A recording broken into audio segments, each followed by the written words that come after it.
Assalamualaikum warahmatullahi wabarakatuh. Nama saya Rika Wulandari, NPM 1711010133. Saya dari jurusan Pendidikan Agama Islam, Fakultas Tarbiyah dan Keguruan. DPL saya yaitu Dr. Muhammad Muhassin M.Hum. Nah, di sini saya akan menjelaskan tentang materi sholat berjamaah. Terima kasih. Pengertian sholat berjamaah. Sholat berjamaah adalah sholat yang dikerjakan atau dilaksanakan secara bersama-sama oleh dua orang atau lebih dan terdiri atas imam dan makmum dengan persyaratan tertentu. Sholat munfarid yaitu sholat yang dikerjakan sendirian tanpa imam ataupun makmum. Hukum sholat berjamaah yaitu sunnah muakkad, yang mana sunnah ini sangat ditekankan atau dipentingkan dalam pelaksanaannya. Bagi laki-laki sholat berjamaah di masjid itu lebih utama, sedangkan bagi perempuan sholat di rumah itu lebih utama. Dan sholat berjamaah itu lebih baik daripada sholat sendiri dengan 27 derajat.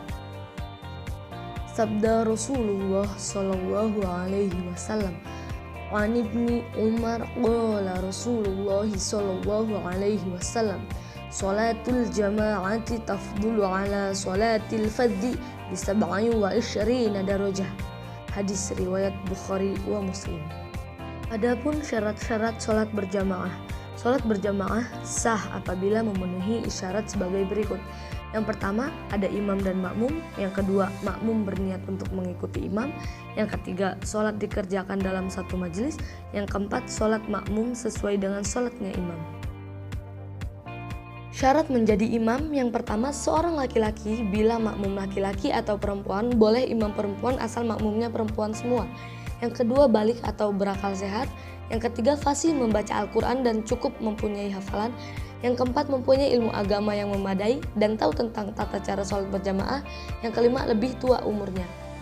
Nah, selanjutnya ada syarat menjadi makmum, yaitu yang pertama, berniat mengikuti imam. Yang kedua, mengikuti gerakan imam. Yang ketiga, tidak boleh mendahului imam. Yang keempat, jenis sholat harus sama. Yang kelima, dilakukan di satu majelis atau tempat atau masjid. Ada jenis-jenis makmum. Yang pertama, makmum muwafiq, yaitu makmum yang dapat mengikuti imam secara sempurna dari awal hingga akhir.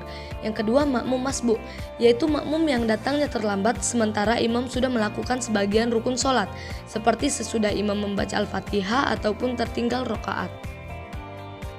Halangan sholat berjamaah. Yang pertama, hujan lebat atau angin kencang yang menyusahkan perjalanan ke masjid. Yang kedua, sakit yang cukup parah sehingga sulit untuk ke masjid. Yang ketiga, karena lapar dan haus sedangkan makanan sudah tersedia. Yang keempat, merasa ingin buang air besar atau buang air kecil. Shaf atau barisan sholat berjamaah. Yang pertama, apabila makmum hanya sendiri, ia berdiri di belakang sebelah kanan hampir sejajar dengan imam.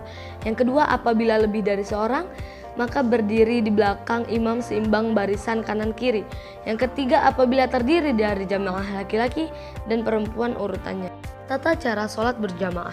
Yang pertama, sholat berjamaah diawali dengan azan dan iqamah. Yang kedua, barisan sholat di belakang imam diisi oleh jamaah laki-laki. Yang ketiga, imam harus mengatur shaf. Yang keempat, makmum wajib berniat. Yang kelima, makmum harus mengikuti gerakan imam.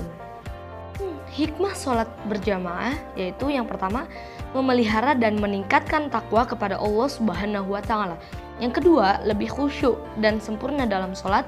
Yang ketiga, menyambung tali silaturahmi. Yang keempat, sebagai syiar ajaran Islam. Yang kelima, melatih disiplin dan ketaatan pada pemimpin. Keutamaan sholat berjamaah dibandingkan dengan sholat munfarid yaitu yang pertama, menjalin silaturahmi antar sesama.